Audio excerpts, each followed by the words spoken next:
Cinema ఒక రంగుల ప్రపంచం. హీరోయిన్లకు ఇదొక ముళ్ళ జీవితం. మంచిగా ఉన్నంత వరకు బాగానే ఉంటుంది. ఒకసారి దేనికైనా నో చెప్పారు అంటే వారి జీవితం మరోలా ఉంటుంది. ఇలా నో అని చెప్పిన వారందరూ ఏ స్థాయిలో ఉన్నారో అందరికీ తెలిసిందే.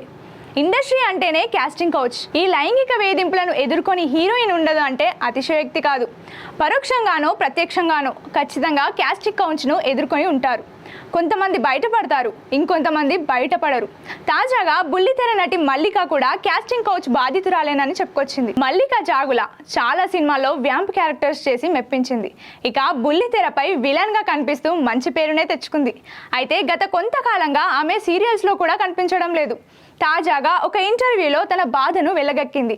ఈ మధ్య అందరూ బెంగళూరు నుంచి నటీనటులను తెచ్చుకుంటున్నారని, తెలుగు వారిని అస్సలు పట్టించుకోవడం లేదని వాపోయింది.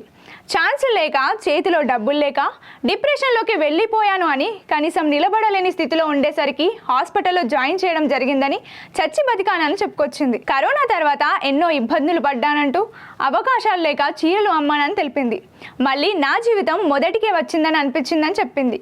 19 ఏళ్ల అనుభవం, అవకాశాలు లేవు, ఎంతో కుంగిపోయానని పేర్కొంది. వేరే ఏదైనా పని చేద్దామని వెళ్తే అవమానించారంటూ చులకనగా చూశారని, ఇండస్ట్రీలో ఉన్న వాళ్ళని చూసి ఏదో డబ్బు ఉందని అనుకుంటారు కానీ అదేం ఉండదని చెప్పుకొచ్చింది.